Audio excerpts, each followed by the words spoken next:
Hey guys, Average Joe Arms here. I wanted to do a follow-up video on my Smith & Wesson M&P 9C 2.0 spec series in Bull Shark Gray. I had quite a lot of interest in my last video. For a guy with only 390 subs, that video has over 20,000 views now. And people really like this gun, and I don't blame them. I love this gun. It was my EDC. It's not right now, and that's only because of the configuration of it. It's technically ready right now to become an EDC again. I have fully tested this gun with over 500 rounds in this configuration with this Faxon compensator that's Tlr1 light. This Cainarms Mag Extension has probably 500-600 rounds through it alone, and this Holosun has all 1,500 rounds through it. The gun itself and the Holosun are original from the day I bought it, from the first shot at the range till today, so 1,500 rounds, maybe a little more on those. The Faxon has 500 or 600 on it. This Tlr1 this has been on 2-3 guns. That thing's flawless. I love it. I couldn't even tell you how many rounds it has through it. I actually had it on a Glock for over a year, so it's got a lot of rounds on it. And like I said, these Cainarms Mag Extensions, I've fully tested these, all of them. The ones on my AR, the one on my Glock. I use the one on my, I call it the Glock, but my PSA daggers. I've shot them more than this one. I've shot over 1,000 rounds on one of those. This one probably about 500. This has been flawless. So mag is loaded, of course. Just so you know, all my mags are always loaded in my house, but the guns are not loaded. My home defense gun is always loaded, but anyway, as you can see, it's safe. Just talk a little bit about this Faxon compensator with you guys. I really like it. I had a Sylvan Arms compensator on here for about 200-300 rounds, and that thing was excellent. I liked it, but it was not model specific. It was actually a Glock, for a Glock model, 19 Gen 5. And I just threw it on there because I had a threaded barrel. I wanted to try it. It worked great on there. I had no problems, but I wanted to get a model specific compensator, and this is made by Faxon for the M&P series. So I did get that. It came loose my first range trip. I did as the instructions said. I put Loctite on the barrel, but I didn't put it on the little screws because they say not to. Got 2 little screws, one on each side, and it came loose, and it kind of caused a little bit of damage to my gun. I'm not going to cry about it. It's not a big deal. It's just a gun, but I ended up putting Loctite on those little screws too, and now, like I said, probably about 600 rounds, and it works great. I really like it. Keeps that nose down, and I shoot this thing very well, very flat. I do have some footage on my channel in shorts and stuff of shooting this very well. If you guys are interested, check out my shorts. But this gun just performs flawless. I love it. I do have one more planned upgrade for it, but that upgrade will not require, to me, it will not require 500-600 rounds of testing, because that's going to be an Apex trigger. I had an Apex trigger, or still have, in my Glock Gen 5. It's been in there for 2-3 years. That thing runs flawless. I love it. And just recently, I put a Apex trigger in my 10mm. Let's make this safe. Mag's loaded, but gun is not. And I really love these, and I'll show you a little bit of the difference. Mostly for me, it's take up.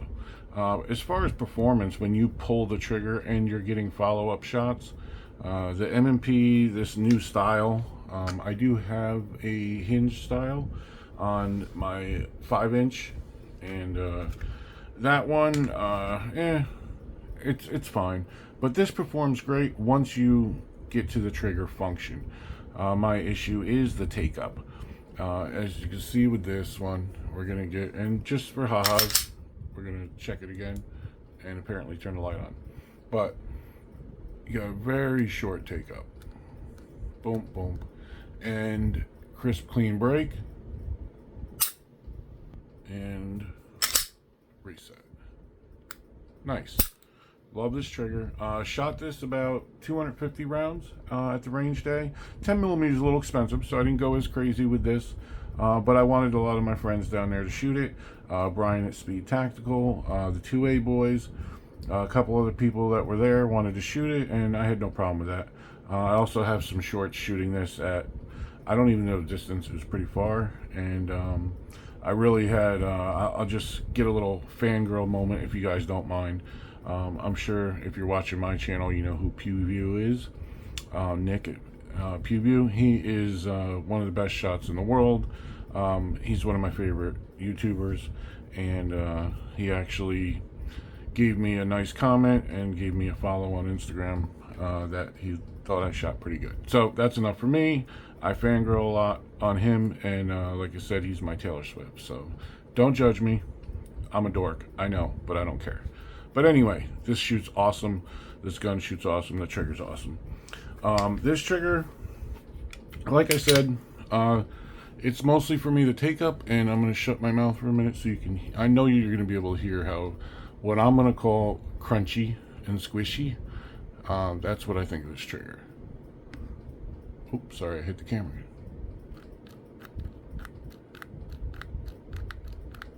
That's crunchy and squishy. And about a mile's worth of take up. Now, when you get to the break in the wall, short, crisp, clean, perfect. Reset. Not bad at all.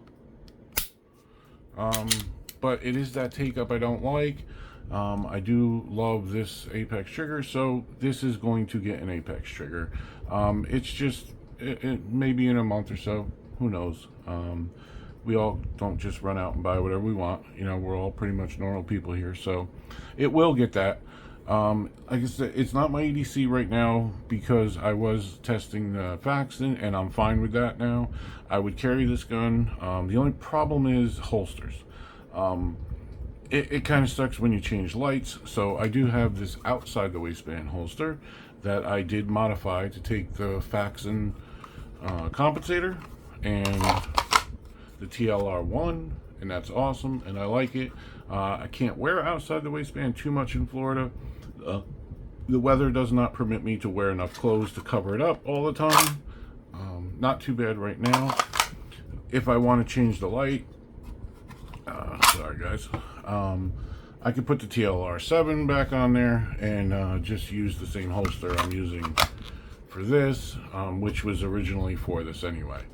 But switching lights back and forth all the time, it gets frustrating and aggravating, and I've been EDCing this. Between the two, I don't trust either one more than the other. I trust them both the same. And like with the Floyd's Customs that I have, 20 rounds, 20 plus 1 in a 10 millimeter, and then with this is 20 plus 1 in this. I'm kind of in that mode that if I'm gonna have 20 plus 1 and they both fit the same holster and they're both pretty much the same size, let's throw the 20 in here.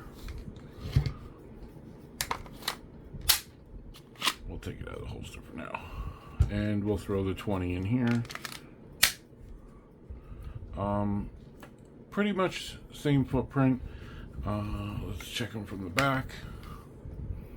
Not much difference, just a little longer on the Floyd's, but you got 10 millimeter compared to 9 millimeter.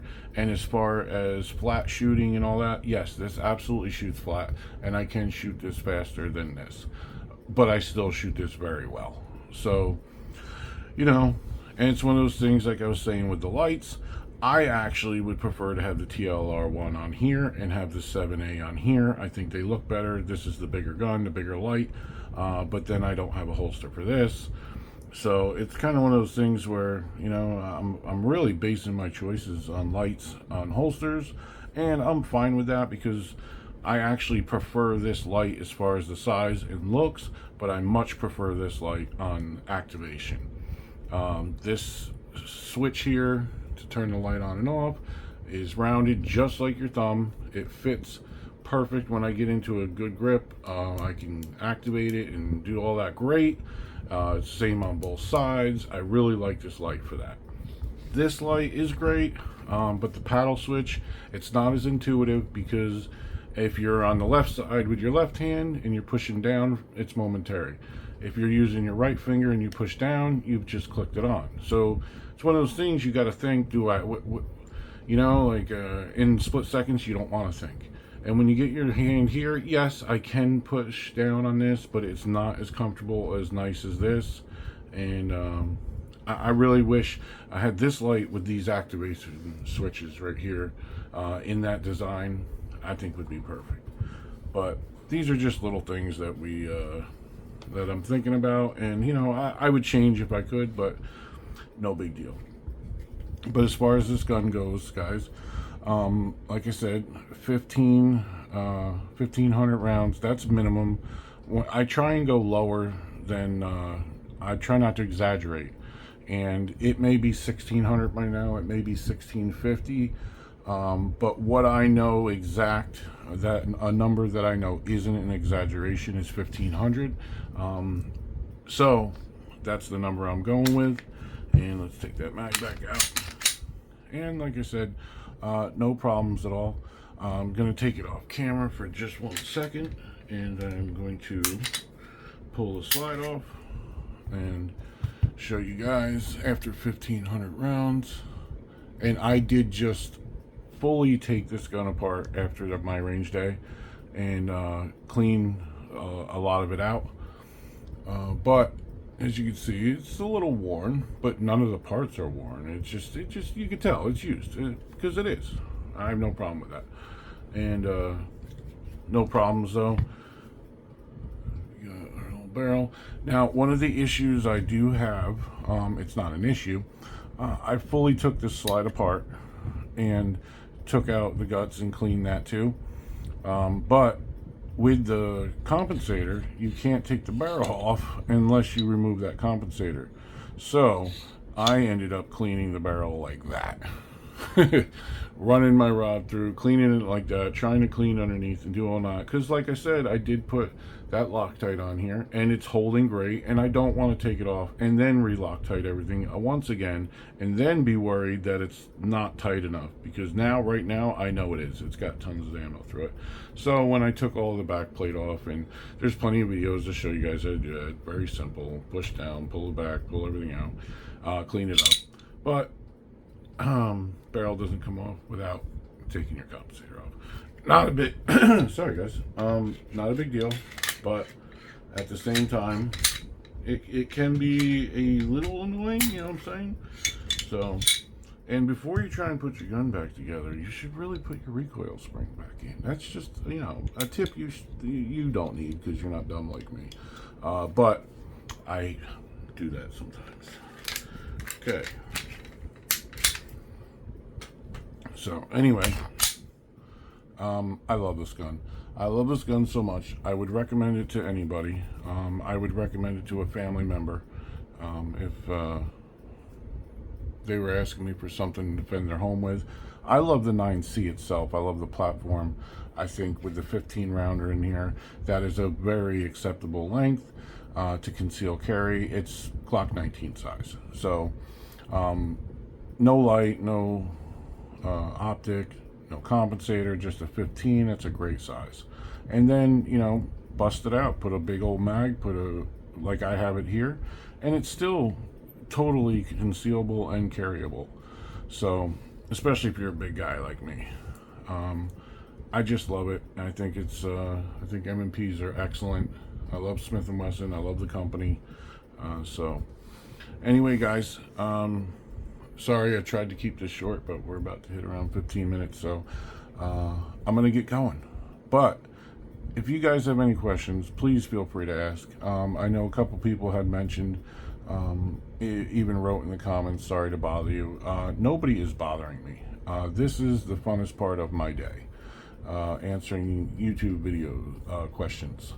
I love interacting with you guys. I love answering questions. I love feeling like I may have helped somebody make a decision or giving them the information to make a decision, because that's what I'm about. I really don't care what decision you make.